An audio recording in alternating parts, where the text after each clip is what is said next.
with Victor Wembanyama. Don't tap that glass, don't tap that glass, don't tap that glass, hey, don't tap that glass, there's a monster already. Don't tap that glass, don't tap that glass, baby. Don't tap that glass, don't tap that glass. You've got to be kidding me here. Don't tap that glass, there's a monster already. Oh, I love it. 35-5. What a debut for Victor. At just 22 years young, Victor Wembanyama is the youngest player in NBA history to win Defensive Player of the Year. He also became the first unanimous winner of the award after he led the league in blocks for a third straight season. And he's the first Spur to win it since Kawhi Leonard 10 years ago. He's going to win every award the NBA has before it's all said and done. And time to welcome in former NBA All-Rookie Team selection Iman Shumpert.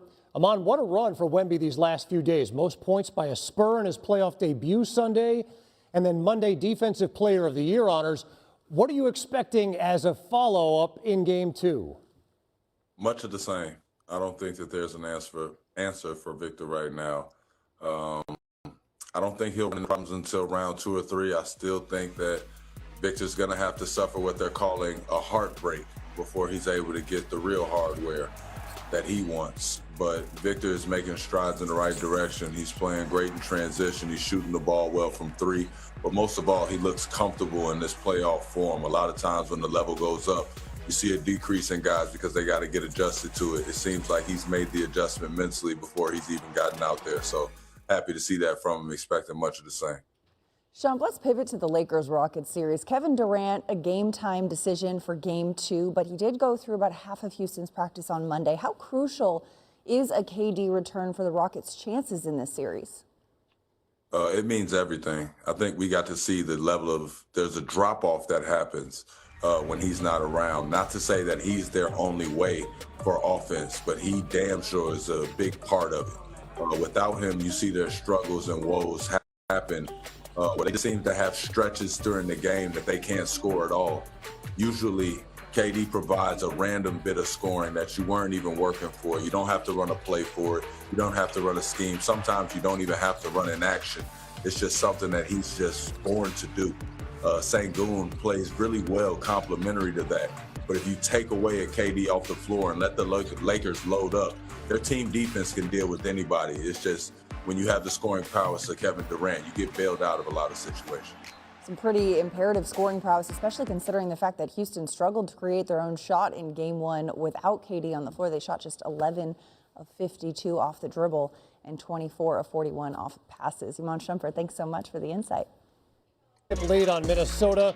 Nikola Jokic off his 22nd career playoff triple-double. Only Magic and LeBron have more. What a start for Denver. Jokic to Jamal Murray. The Nuggets led 24-11 after Murray completed the 4-point play. And then next possession, same combination, same outcome. Back-to-back 4-point plays for Murray. Later in the first, Tim Hardaway Jr. and 1. Denver, the first team with 3 converted 4-point plays in any quarter in the play-by-play era. Denver led by 14 after 1. This was a blowout, except back comes Minnesota. Julius Randle was a beast in this game. Wolves down 8. And then Ant-Man blows past Joker, finishes up over Aaron Gordon. He had a knee injury early on in this one, played through it. Ant-Man buries the 3. Minnesota takes the lead. And then closing seconds of the first half, Murray from half court to tie this one up at 64, headed into the locker room. Midway through the third, Denver down 2. The Joker started to pick up the scoring. Drano on the 3 to give Denver a 1-point lead. Later in the third, how about 16 in the third quarter from Jokic? Denver up 3, headed to the fourth. In the fourth, Joker off the mark. Minnesota the other way. Dante DiVincenzo to a wide open Jaden McDaniels. Minnesota back in front by 1. Next Nuggets possession. DiVincenzo off the miss. The other way. What a factor he was in that fourth quarter. Wolves in front by 3. 2 minutes to go. Off the Ant-Man miss. Rudy Gobert going to work and throwing it down. Minnesota in front by 4. Under a minute to go. Jokic right back at Gobert. Stuffs it over the Stifle Tower. Denver suddenly down just 2. 30 seconds to go. Still a 2-point game. Watch Jokic. Led the NBA in assists this year. Fortuitous bounce to Christian Brown, who gets fouled. 2 free throws to tie it. First one, too strong. He would make the second, so a 1-point game. 15 seconds to go. Denver down 3. After Minnesota made a pair of free throws. Murray, the step back 2, no. Defensive rebound cleared by DiVincenzo, who's going to throw it down and put this one away. Minnesota takes game 2, 119-114. Right there at the end, Jamal takes a 19-foot jumper for 2 instead of the 3 you're working to get to the rack. I don't really know what happened. What was up, 3 points? And, yeah, I mean, I was happy he took the 2-point. What do you guys like about playing with Dante? I love Dante. I told him after the game he got gorilla. Yeah, he's willing to take any kind of shot at any moment of the game, no matter how far it is, and you know you got to live with it because he makes those a lot of times. And when he took the 3 at the end today, I was like, Dante. Then he made. I was like, let's go, Dante. David, Joker, and Jamal struggled to shoot in the fourth quarter. I think 2 for 13. Is that one of those where it's just you trust them? We've seen them do it in the fourth quarter, or is it like we need to hit the drawing board a little bit, maybe change some things up? No, I want them to shoot the ball. Let's bring an NBA champion, Amon Shumpert, now. Amon, how did Minnesota completely turn the game around after trailing by 14 after that first quarter? Well, one, they just kept with it. Minnesota is one of the better teams in the NBA of playing from behind. But when we talk about taking on the challenge, Jamal Murray and Jokic have torn up the NBA for quite a while now. Jaden McDaniels and Rudy Gobert decided enough is enough. And they locked in and they locked down. They made things uncomfortable to the point that Jokic had to go out there and take a little flop call to where Rudy Gobert got his 5th. And that gave him a little wiggle room to finally get to the basket. You saw him with that emphatic dunk when they were making that run at the end. That was the only way to soften it up because Rudy Gobert changed shots. Jaden McDaniel was in that handle over and over and over, going over the ball screen to where Jamal Murray wasn't even available to use it. There was no pocket pass available. Guys were deflecting. It was really nice to see down the stretch. And so now the series heads back to Minnesota, tied 1-1. Game 3 is Thursday. Amon, stand by. We got to get your perspective in a moment on what happened inside MSG. The Eastern Conference, Jalen Brunson averages over 6 points per game more in the postseason than he does in the regular season, trying to help the Knicks get a 2-0 series lead. And that 3 adds to his point total in this one. Knicks up by 6. Now under a minute left in the first. CJ McCollum has something to say about it. Knocks down the 3, cuts the Hawks deficit to 3. Late in the second, Mikal Bridges hits the floater at the buzzer. Knicks would lead by 7 at the break.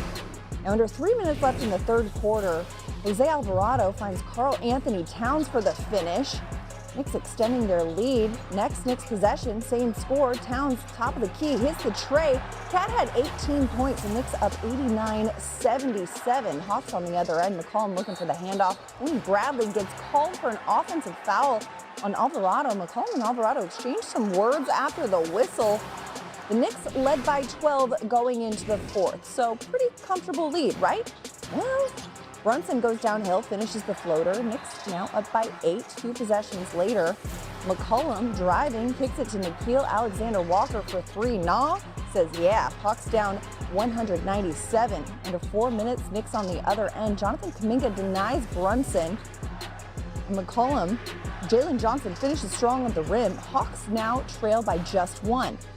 McCollum crosses Brunson, makes the tough lay, and the Hawks have taken the lead.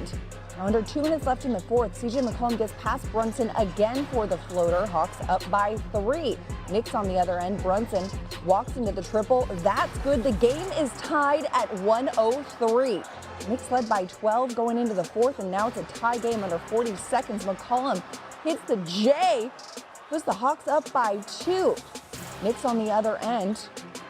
Walker rips Brunson. Hawks in transition. Johnson gets it, throws it down. Johnson's fired up. Atlanta up 107-103. 10.2 seconds left. Brunson wide open. Bucket. That's a 3. He had 29 points. The Knicks down by just 1. Hawks forced to call timeout. McCollum gets fouled. He's going to the line. Hawks up by 1 now.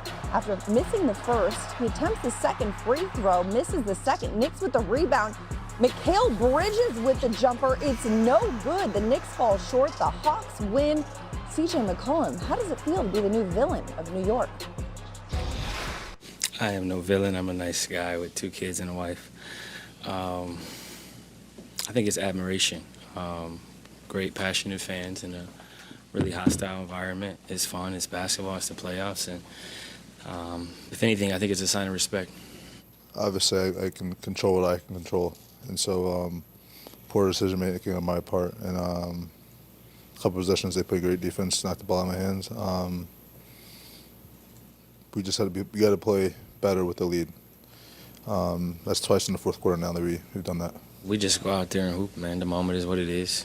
It's a playoff series. You probably picked us to lose in 5 or 6, I would imagine, just like everybody else. So I would say for us, it's just about going out there and hooping. A tough fourth quarter for the Knicks. When you think of Knicks blown leads, the first place your mind likely goes Reggie Miller. 1994 Eastern Conference Finals, Game 5. Knicks led by 12 entering the fourth. Reggie took over, scoring 25 in the fourth quarter and hit Spike Lee with the iconic choke sign. We've seen that one again, though. The Knicks got a bit of deja vu last year. Game 1 of the conference finals against the Pacers. New York led by 17. Tyrese Halliburton channeled his inner Reggie Miller. Hallie hit the game-tying rim-bouncing shot that sent it to OT and would win in OT with a familiar celebration there. Somehow, it happened again. The Knicks tonight led by 12 entering the fourth, and it just slipped away. Atlanta outscored them 15-6 in the final 5 minutes. It's tied with Reggie Miller game as their largest blown fourth quarter lead in the Knicks playoff history. We're back here with Iman Shumpert. Iman, first of all, I just got to ask, what happened to the Knicks? The Knicks just got a little dose of the same medicine they give everybody else. Sometimes things aren't going that well, and you put your head down and you go to the basket and good things happen. That's all the Atlanta Hawks did. They found gaps, they found their opportunities, and they forced the Knicks to play one-on-one defense. If you watch toward the end, when they first started coming and chipping after the way of that lead, it was all straight line drives down the middle, or it was guys attacking the paint from the wing right back to the middle. If you know defensive principle, you know that when getting blown by going middle, you're going to have less help because there's less ability to rotate. You want to try and use the sideline and use the baseline as a defender, corral guys and keep them on that wing area or that baseline. If you want to put other guys in defensive position to help, you get a first help, a second help, you get a rotation swing. Getting beat middle can all those blow-bys, it just kills you at the rim. The shot blockers aren't available. There aren't as many players around for deflections. It's just a nightmare, and that's what happened to him. NBA champion Iman Shumpert, thanks so much for the insight. More from you later on in the show as we continue to break down the NBA playoffs. To the Stanley